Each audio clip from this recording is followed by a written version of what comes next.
다 찾으셨으면 제가 한 절, 여러분들이 한 절 교독하시겠습니다.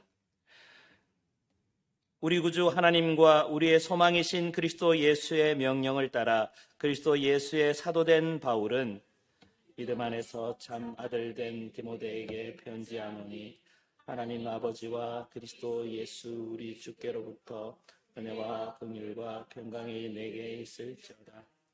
내가 마게도냐로 갈 때에 너를 권하여 에베소에 머물라 한 것은 어떤 사람들을 명하여 다른 교훈을 가르치지 말며 없는 족보와 몰두하지 말게 하려 함이라.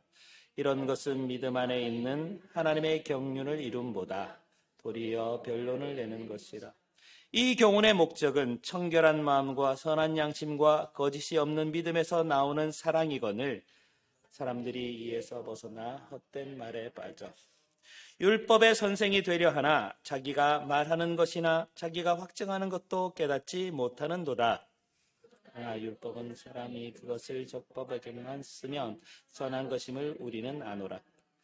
알 것은 이것이니 율법은 옳은 사람을 위하여 세운 것이 아니요 오직 불법한 자와 복종하지 아니하는 자와 경건하지 아니하는 자와 죄인과 거룩하지 아니한 자와 망령된 자와 아버지를 죽이는 자와 어머니를 죽이는 자와 살인하는 자며 음행하는 자와 남색하는 자와 인신매매를 하는 자와 조종하는 자와 맹세를 한 자와 기타 다른 교훈을 거스르는 자를 위하여 다 같이 읽겠습니다.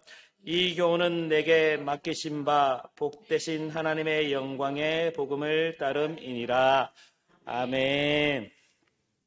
최근에 책 소개를 하는 그 영상을 본 적이 있는데 그 책 이름이 굉장히 독특합니다. 영어로는 On Bullshit이라는 말인데요. 이것을 번역을 아주 특이하게 했습니다. 용서하고 들으십시오. 좀 강한 말입니다. 예. 개소리에 대하여 이런 뜻입니다. 책 이름이 그래요. 제가 하는 말이 아니라 자 어떤 뜻이냐. 불시시란 말은 제가 듣기로는 쓸데없는 말, 다른 말로 헛소리라는 뜻입니다. 들을 이유가 없는 말을 불시시라고 저는 배웠습니다. 그런데 이 프리스톤 대학의 교수님이 지은 책의 이름이 On Bullshit. 우리나라 말은 너무도 적나라하게 번역을 했더라고요. 그런데 거기서 절대로 쓰지 말았으면 싶은 말의 1등이 뭐였을까요? 한번 추측해 보십시오. 우리가 쓰는 말 중에 이런 말이 있습니다. 네. 조금 비슷한데 관계에 해당되는 말입니다. 관계에 해당되는 말. 절대로 안 써야 되는 말이 있습니다. 그 말, 그러니까 불신 가운데 최고로 안 좋은 불신, 나쁜 말은 뭘까요?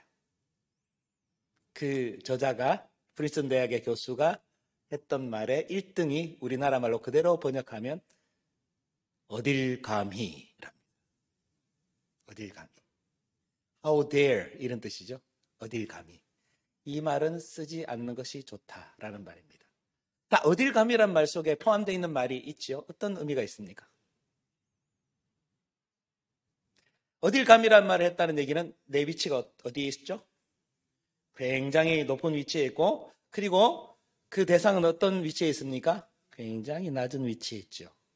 어딜 감히란 말은 계급이 있다는 뜻입니다. 나는 높은 위치에 있는데 어딜 감히 나에게 자, 그때 보통 우리가 쓰는 어딜 감히가 있습니까? 네, 남자들 세계에 좀 많습니다. 우리 한국 남자들이 좀 있죠? 자, 말싸움 하다가 뭐가 좀 안 맞으면 그렇죠. 너 몇 살이야? 그죠? 주민등록증이 오고 가야 돼요. 그죠? 주민번호가 오고 가고 심지어는 그게 잘 안 될 때는 빠른이다 그러고 그죠? 서로 막 이렇게 싸웁니다. 근데 그 싸움의 결과는 너무 뻔하죠? 자, 몇 살이야 얘기한 사람이 이겼다는 뜻입니까? 졌다는 뜻입니까? 이미 진 거죠. 졌기 때문에 어딜 감히가 된 겁니다. 이 정보라든지 권위라든지의 차이가 있기 때문에 그 사람을 억압하는 것이죠. 그것이 신화적 요소로도 성경에 남아 있습니다. 여기에서는 성경에 신화라고 되어 있습니다. 신화는 어떤 뜻입니까? 좋은 뜻이죠. 우리 그리스 로마 신화하면 어떻게 보면 교훈적이고 좋은 뜻으로 생각할 수 있잖아요. 그런데 성경이 말하는 신화는 좋은 뜻으로 쓰인 적이 잘 없습니다. 그리스 로마에 있는 그 신들에 대해서 특히 오늘 그 디모데 전서를 기록한 사도 바울의 경우에는 부정적으로 언급하고 있습니다. 그리고 하나님과 대척점에 있는 것이 바로 신화라고 언급하고 있습니다. 신화 어떤 것일까요? 신화는 말 그대로 신들의 이야기죠. 신들의 이야기이기 때문에 우리들의 이야기와는 좀 차이가 있죠. 인간의 이야기가 아닌 신들의 이야기이기 때문에 또 다른 권위가 있는 것이죠. 그래서 신화 얘기를 하면 사람들이 힘을 못 써요. 신들의 이야기이기 때문에. 자, 이것을 이용했던 사람들이 초대교회에 있었습니다. 그들을 이름하여 영지주의자라 그랬습니다. 영지주의. 영지주의란 말은 영어로 보면 그노시즘이라고 되어 있습니다. 그노시즘. 여러분, 그노시즘의 어원이 영어의 KNOW가 그노시즘의 원어입니다. 알다 라는 뜻이죠. 아는 사람들이 모여 있는 곳이 그 영지주의자들의 모임입니다. 그러니까 아는 사람과 모르는 사람과의 뭐가 있습니까? 격차가 있는 것이죠. 그렇기 때문에 이 영지주의자들이 교회에 오는 순간 어떻게 될까요? 그 영지주의자들은 교회 교인들을 향하여서 지식을 얘기합니다. 너희들 신화 좀 알아? 자, 그리스도인들은 알까요? 모를까요? 초대교회 그리스도인들은 신화를 몰라요. 모르기 때문에 어딜 감히가 되는 겁니다. 어딜 감히. 그렇기 때문에 그들이 내뱉는 말에는 힘이 실리고요. 그들이 하는 말 자체가 성경적이거나 복음적인 것이 아니라 할지라도 사람들이 혹해서 따라가는 일이 벌어져요. 초대교회의 가장 심각한 문제가 이 영지주의의 문제였습니다. 그들이 많은 사람들을 유혹하고 미혹해 해서 잘못된 길로 빠지게 합니다. 결국은 어떻게 됩니까? 우리로 하여금 그리스도의 복음의 진리를 깨닫지 못하게 합니다. 저는 어릴 때 그런 영지주의는 아니었지만 잘못된 그런 고정관념의 피해를 당한 적이 있습니다. 여러분들은 없는지 한번 들어보십시오. 이것을 교육학 용어로 비합리적 정의 이론이라는 말을 쓰는데요. 여러분 한번 들어보십시오.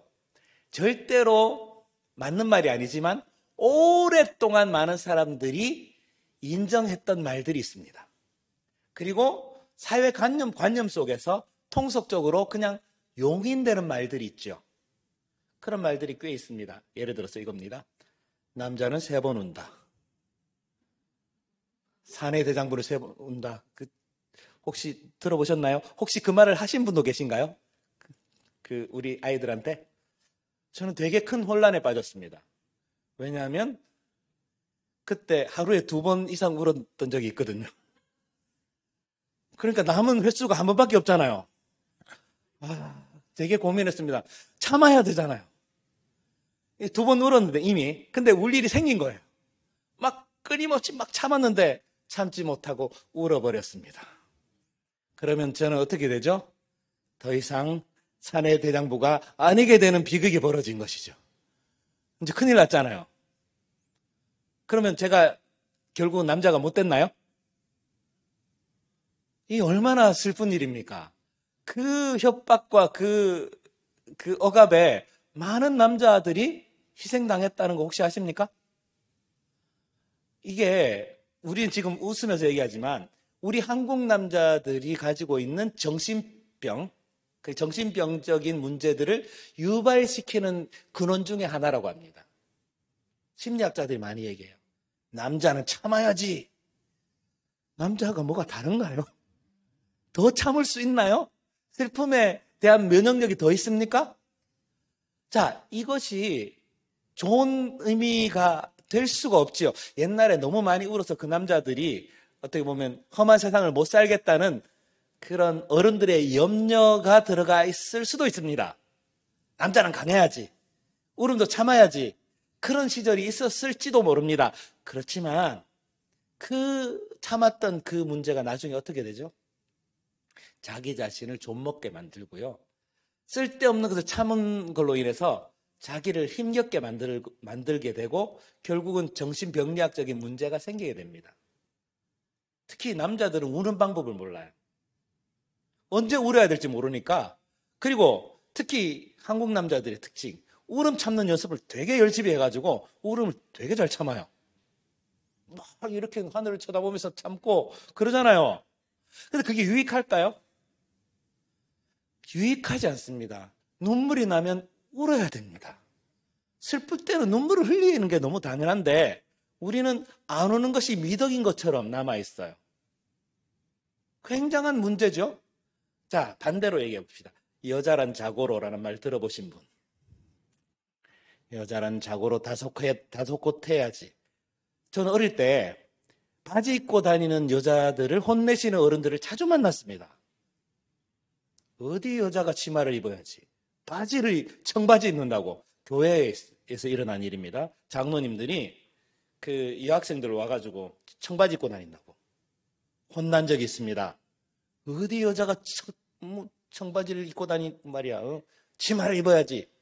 그렇게 해서 혼냈던 적이 있습니다. 실제로 예배당에 못 들어온 적도 있어요. 되게 보수적인 분들은 그랬습니다. 여러분, 이것이 옳은 것 같습니까? 여성들은 치마를 입어야 되나요? 지금은 많이 바뀌었죠. 어떻게 바뀌었습니까? 제가 고등학교 때, 제가 가르쳤던 대안학교에 여학생들이 꽤 많았습니다. 그런데 이 여학생들 가운데 교복을 맞추잖아요.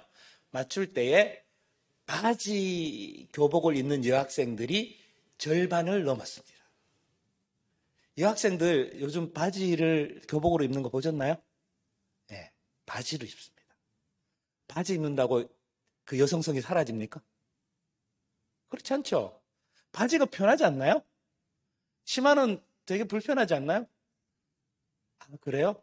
치마가 편할 때가 있군요. 근데 참고로 제가 가르쳤던 아이들은 바지가 좀 더 편한가 봐요. 왜냐하면 소타기 말타고 해야 되고 축구도 하고 해야 되는데 치마는 되게 불편해요. 운동을 못해요. 축구 못해요. 그리고 말타기도 못해요. 근데 그 친구들은 편하게 하기 위해서 바지를 입어요.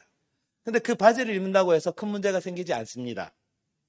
그런데 시계를 과거로 한 50년, 60년도를 한번 돌려볼까요?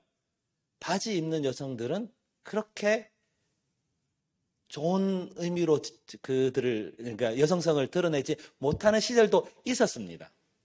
그것이 어떻게 보면 신화 같은 요소예요. 근데 이것이 합리적인 것이 아니게 될 때가 있습니다.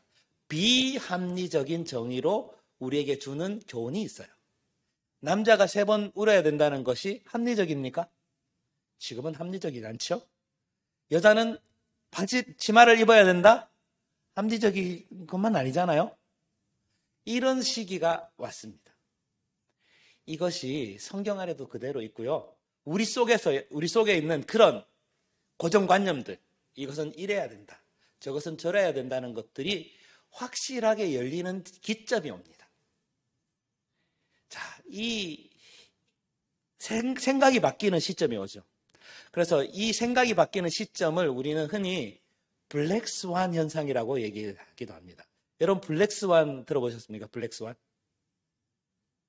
블랙스완 못 들어보셨군요. 제가 바꿔볼게요.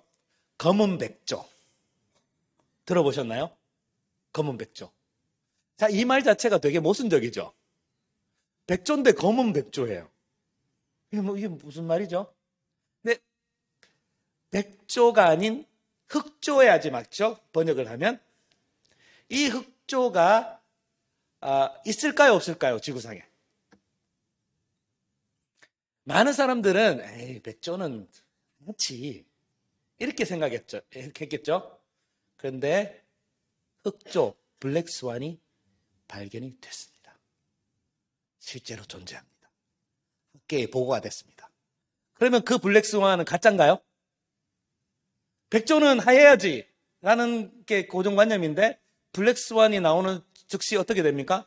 백조만 그러니까 이 백조만 있는 것이 아니라 검은 스완, 그러니까 검은 백조가 등장할 수 있다는 것을 딱 알려준 것이죠.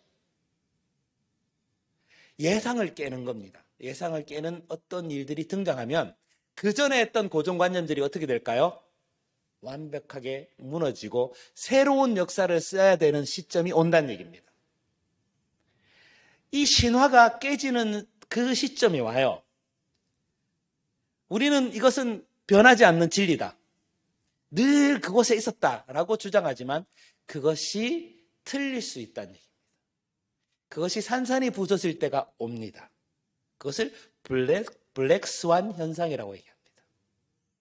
저는 성경을 보면서 이 블랙스완을 떠올려 봤습니다. 블랙스완, 성경의 블랙스완은 도대체 누굴까?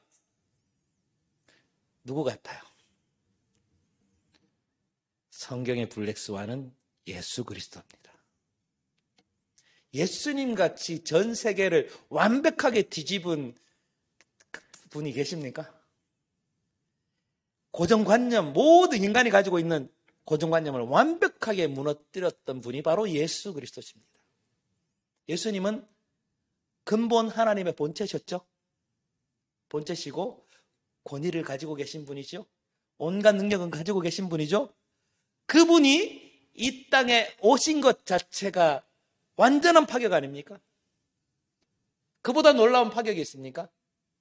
그 높고 높은 하늘 보좌를 버리시고 이 낮고 낮은 세상에 오셨다는 것, 그 자체가 놀라운 일이고 블랙스완 현상의 모범입니다. 예수님이 세상에 오심으로 말미암아서 이 땅의 모든 질서가 다시 바뀌게 되는 일이 벌어집니다. 그렇기 때문에 사람들이 가지고 있는 이 고정관념들, 사람들이 가지고 있는 수많은 편견들이 예수 그리스도로 말미암아 깨지는 현상이 생긴 게 된 것입니다. 그래서 예수님을 바라볼 때 편견을 가지고, 그리고 자기 자신의 틀에 맞춰서 예수님을 맞추는 사람들이 등장하기 시작했어요. 예전에 가지고 있는 신화들을 가지고, 예전에 가지고 있는 자기의 지식을 가지고 예수님을 그 틀에 맞추려고 하는 사람들이 등장했습니다. 그들이 아까 얘기했던 영지주의자들입니다. 예수 그리스도 자체로 그들은 자체를 받아들이는 것이 아니라 자기의 생각대로 예수님을 이렇게 재단하는 거예요. 틀에 끼워 맞추는 겁니다. 근데 예수님은 그런 예수님이 아니셨거든요. 사도 바울이 그 얘기를 하는 겁니다. 그 영지주의자들, 신화에 빠진 그들을 향해서 예수님은 그런 분이 아니다라고 얘기하는 것이죠. 대표적인 경우가 그런 것입니다. 예수님의 성육신 사건을 부정하게 돼요. 영지주의자들의 가장 치명적인 단점인 동시에 그들의 정체성이 그겁니다. 예수님의 성육신을 부인했어요. 성육신을 부인한 이유는 한 가지입니다. 영지주의자들은요, 가장 고매한 신, 헬라어로 로고스라 그럽니다. 로고스는 가장 고매하고 가장 가치 있는 어떤 대상, 신들의 급 중에 가장 높은 신의 급수를 로고스로 그들은 봤어요. 근데 그 로고스는 이 땅에 있는 물질 세계를 초월한 대상으로 봤습니다. 그러니까 이 땅에 있는 물질 세계가 가장 비천하고 수준 낮은 세계라고 봤어요. 이게 플라톤의 이데아 사상하고 같습니다. 이원론적 세상이죠. 그래서 영적인 세계는 좋은 것이고 육적인 세계는 최악이고 나쁘다라는 고정관념에 빠져 있었습니다. 근데 예수님은 어떻게 오셨죠? 그 로고스, 여러분 요한복음 1장 1절에 나오는 그 말씀이 육신이 됨에 나오는 그 말씀은 헬라어로 로고스가 원어가 맞습니다. 로고스가 육신이 됐다는 뜻입니다.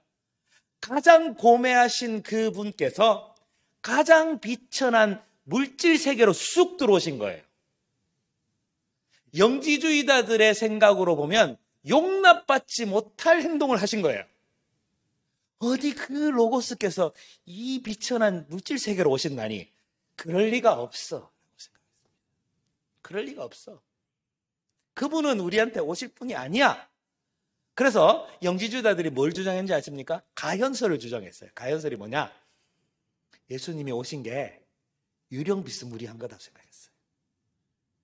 유령이거나 아니면 안개거나 환상이거나 이렇게 주장합니다. 그래서 그러니까 육신 세계의 예수님, 성육신 예수님을 부인하는 사건이 벌어집니다. 그래서 그들의 신화로 예수님을 재단해서 예수님은 실제로 오신 분이 아니라라고 선포하는 사람들이 생겼어요. 대표적인 이달이 그런 것입니다. 이게 신화로 굳어졌어요. 그들의 신화로 봤을 때 예수님은 육신의 모습으로 오시면 안 돼요. 물질 세계에 오면 안 되는 겁니다. 로고스가 어떻게, 영적인 분이 어떻게 육으로 오실까? 말도 안 된다라고 주장해요. 근데 이를 사도 바울, 그리고 또 복음서의 전체가 그 얘기를 하고 있습니다. 예수님의 성육신을 받아들이느냐 받아들이지 않느냐로 확 나뉘게 됩니다. 신화로 예수님을 재단해요. 블랙스완으로 이 세상의 모든 가치를 뒤집으셨던 성육신 하신 예수님을 그들은 받아들이지 못했습니다. 신화에 빠져 있었기 때문에. 그릇된 신화에 빠져 있었기 때문에. 설마 그럴 리가, 어딜 감히 이러는 것이죠. 자기들은 영지주의자들은 그것들을 받아들이지 못했습니다. 너희들은 몰라. 우리들은 아니까 우리들이 아는 것이 진짜야 라고 잘못된 신화들을 그리스도인들에게 전하기 시작했어요. 교회 안에서 그런 일들을 하게 됐습니다. 근데 이들이 심각한 문제를 일으켰겠죠. 그러니까 예수님의 성육신이 사라지게 되면 뭐가 문제가 생기게 되죠? 예수님의 십자가가 굉장히 힘이 약해지고요. 덧붙여서 부활도 굉장히 흐릿하게 되는 겁니다. 예수님께서 육신을 입지 않으시면 예수님의 부활이 힘이 있습니까? 부활이 너무 약해지잖아요. 그냥 영적으로 오셔서 영적으로 뭐 죽으시고 뭐 부활하시고 이게 너무 약해지지 않습니까? 그렇기 때문에 그들은 잘못된 신화로 그리스도의 부활 사건도 그들은 부정하게 된 것이 됩니다. 심각한 문제였죠. 그릇된 신화가 거기서 발생하는 겁니다. 예수님의 영적인 부분을 강조하다 보니 성육신 되신 예수님을 그들은 가르치지 않았어요. 교회 안에 잘못된 복음들을 가르치기 시작합니다. 그 모습을 하나님께서 탁 지적하시고 사도 바울을 통해서 그들에게 경고하십니다. 그리고 에베소 교회에 누가 갈까요? 오늘 본문에 나오면 3절 말씀에 내가 마게도냐로 갈 때에 너희를 권하여 에베소에 머물라 한 것은 어떤 사람을 명하여 다른 교훈을 가르치지 말며라고 돼 있죠. 사도 바울의 뜻을 가장 이해하고 예수님의 그 성육신 그리고 영지주의자들의 잘못된 점을 가장 잘 알았던 사람이 바로 디모데를 비롯한 여러 사람들이었습니다. 제자들이. 그곳에 가서 그들의 영지주의자들의 잘못된 점을 올바로 가르치라라고 특사로 파견한 것이 되죠. 에베소 교회에. 그래서 그들이 그들의 잘못된 지점들을 다시 한번 방어하고 그들을 권면하고 어떻게 보면 그들을 내쫓는 일도 하게 되었다는 것입니다. 자, 그들의 내용이 나오죠. 신화와 끝없는 족부에 몰두하지 말게 하려 함이라. 아까 말씀드렸죠. 그 신화가 그거예요. 예수님의 성육신을 부인하고 그들의 생각으로 예수님을 재단하려고 했던 그들의 신화를 어떻게 합니까? 더 이상 그곳에 가지 않고 몰두하지 않게 하기 위해서 디모데를 비롯한 사람들을 그곳에 보냈다는 얘기입니다. 자, 그런데 그들의 문제가 뭡니까? 믿음 안에 있는 하나님의 경륜을 이루는 게 아니라 자기 자신의 논리로 변론하기 위해서 이들은 예수님의 복음을 곡해했다는 얘기입니다. 하나님께서 그 아들을 보내주셨던 그 놀라운 뜻이 가리워지고요. 자기의 철학적 지식, 자기가 배웠던 신화들로 이 복음을 가리웠다는 얘기입니다. 교회 안에 지금 21세기를 사는 우리들도 그런 교훈을 전하는 사람들이 있을 수 있습니다. 예수님이 드러나지 않고 자기 자신이 드러나고 있는 거예요. 자기 자신이 드러나 있고 내가 어떤 삶을 살았다라는 얘기가 드러나는 순간 예수님이 가리워지는 일이 벌어지죠. 이때 이 영지주의자들은 이럴 수밖에 없었던 상황이 있습니다. 왜냐하면 예수님을 인격적으로 만나지 못했기 때문에 예수님을 지식적으로만 알았어요. 알았고 자기 자신이 살아왔던 수많은 경험과 지식으로 예수님을 판단할 수밖에 없었던 상황입니다. 그러니 복음이 곡해가 되는 것이죠. 복음이 가리워지는 겁니다. 예수님 자체가 드러나지 않고 자기 지식으로 예수님을 필터링하는 것이죠. 예수님을 자기의 입맛에 맞게끔, 복음도 자기의 입맛에 맞게끔 그렇게 재단 한다는 얘기입니다. 굉장히 위험한 일이죠. 그래서 이 영지주의자들을 대적하는 이야기가 바울 서신을 비롯해서 수많은 일반 서신에 계속 언급되어 있습니다. 여러분 요한 1, 2, 3서를 비롯해서 그리고 베드로 전후서를 비롯해서 이 모든 책들의 주제 중에 하나가 뭐냐? 바로 이단입니다. 그 이단 가운데 가장 핵심이 되었던 그 사람들 부류가 영지주의자들입니다. 그릇된 신화를 가르치는 사람들, 예수님의 성육신을 부인하는 사람들, 예수 그리스도의 부활을 가리우는 사람들입니다. 그들을 향해서 하나님께서 그들을 향해서 가슴 아픈 말씀을 계속하고 계시는 것이죠. 그들을 가까이 하지 말라. 덧붙여서 교회 안에 또 어떤 문제가 있었을까요? 6절 말씀에 사람들이 이에서 벗어나 헛된 말에 빠져 율법의 선생이 되려 하나 자기가 말하는 것이나 자기 확증하는 것도 깨닫지 못하는도다 라고 되어 있습니다. 이 율법을 가르치려고 하는데 그 율법의 올바른 의미도 깨닫지 못한 채로 자기의 생각을 율법에 더 씌우는 사람들이 등장했다는 얘기입니다. 이 율법의 원 의미조차도 깨닫지 못하는 사람들이 율법을 가르친다는 것이죠. 여러분, 율법은 왜 세상에 주어졌을까요? 율법의 유익에 대해서는 로마서 7장에도 잘 언급되어 있습니다. 율법의 유익이 어떤 게 있을까요? 율법은요, 원래 의미로는 하나님께서 이스라엘 백성들에게 자유를 주시는 표징으로 율법을 주신 거예요. 출애굽했던 그 이스라엘 백성들이 덜렁 몸으로 딱 나와서 자기들이 뭔가 살아보려겠지만 그들은 전혀 자유인이 될 수 없었습니다. 왜냐? 율법이 없었기 때문입니다. 법이 없었기 때문에. 그런데 그들에게 율법이 주어지고 10계명을 비롯한 613가지의 계명이 주어지는 순간 그들은 비로소 자유인이 됐습니다. 법 아래 있기 때문에 자유인이 된 것이죠. 법이 없는 사람들이 좋은 사람들일까요? 나는 법 없이도 살아. 네, 법 없이도 사는 사람들은 좋은 뜻이 아니에요. 법 없이도 산다는 사람에게 이 법은 사람들을 억압하고 제약하고 그리고 힘들게 만드는 그 법인데 그 법 말고 자유인들에게만 주어지는 법의 개념의 법입니다. 법이 없다는 뜻은 법의 보호를 받지 못한다는 뜻이에요. 다른 말로 하면. 법이 생기는 순간 그 사람들에게 권리가 주어진 것입니다. 하나님께서 이스라엘 백성들에게 법을 주심으로 그들에게 자유를 주셨다는 의미예요. 그 의미는 하나님께서 그들을 사랑하셨다는 뜻입니다. 사랑하심으로 그들에게 자유를 주셨고 율법을 주셨어요.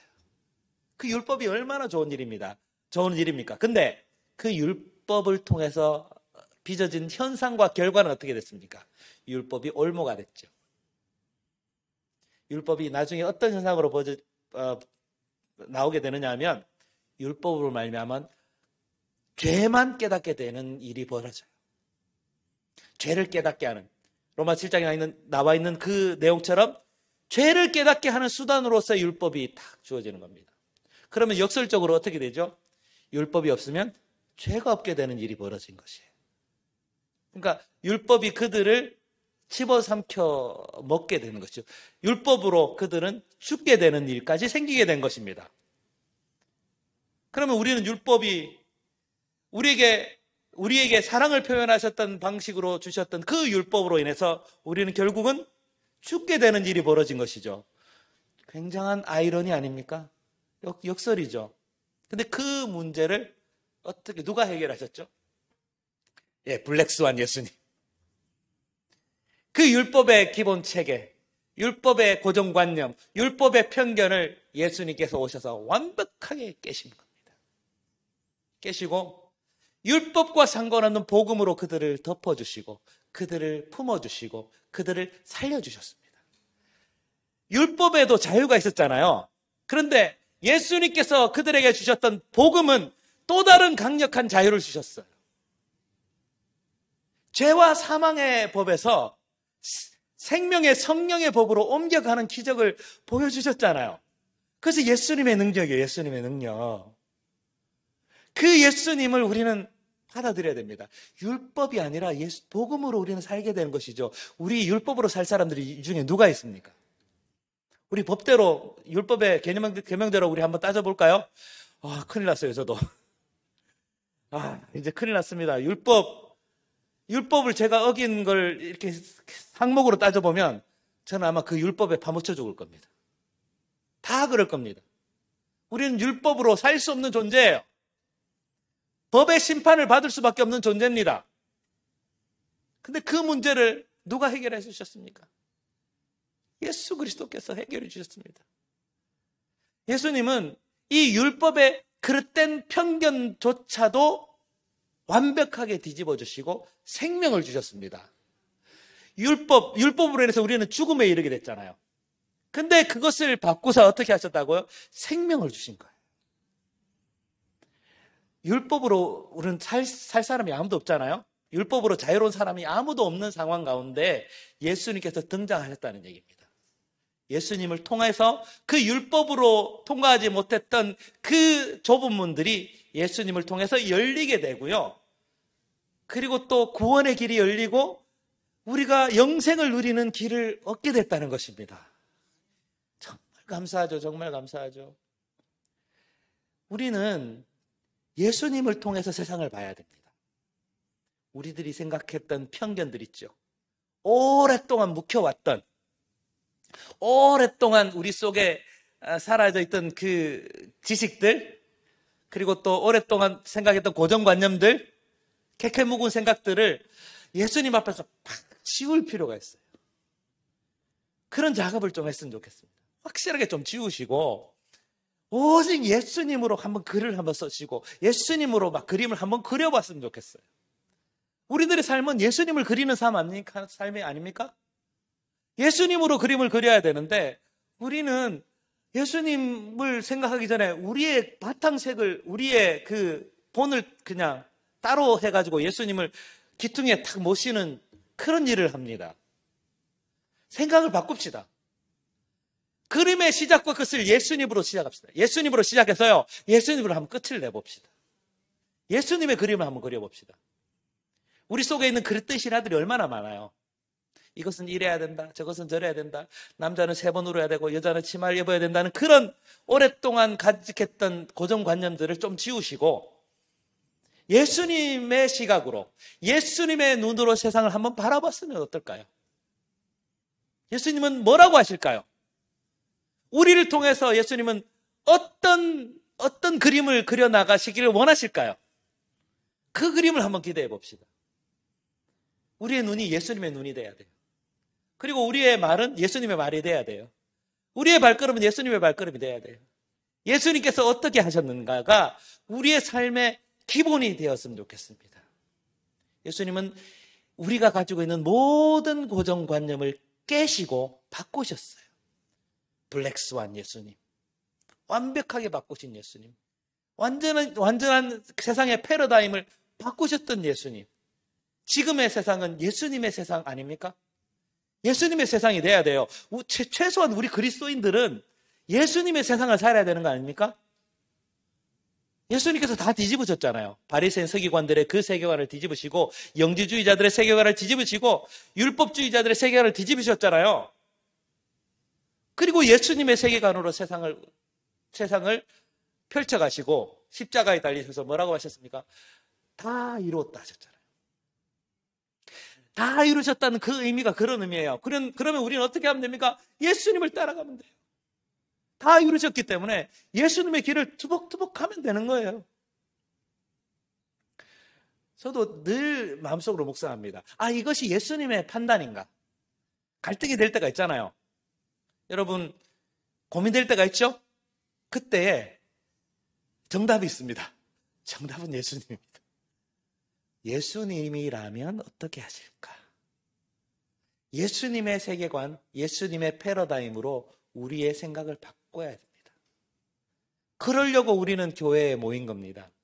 교회는 어떤 곳일까요? 예수님을 따라가는 제자들이 모인 곳이잖아요. 예수님 따라가려고 모인 거 아닙니까? 예수님 구경하러 오셨나요? 예수님 잘생긴 거 확인하러 오셨나요? 그러기엔 좀 안타깝죠? 우리는 예수님을 흉내내고 따라가려고 모인 사람들이에요. 예수님은 우리에게 분명히 말씀하셨잖아요. 나를 따라오거라.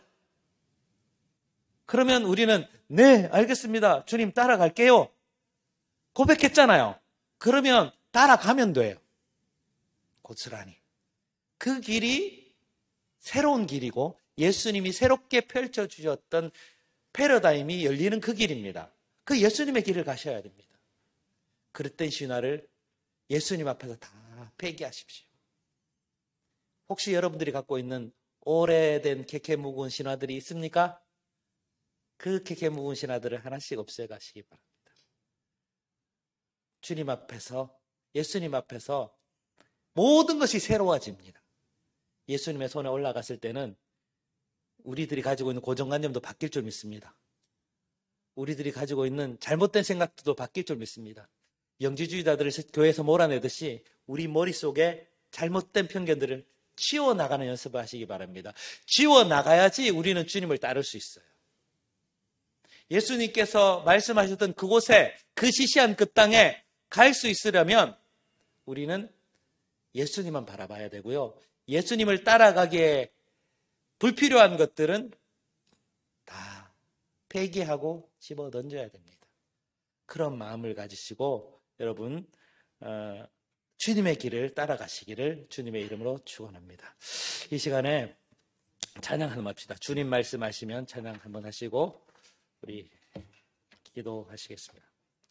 주님 말씀하시면 우리 같이 찬양하시겠습니다.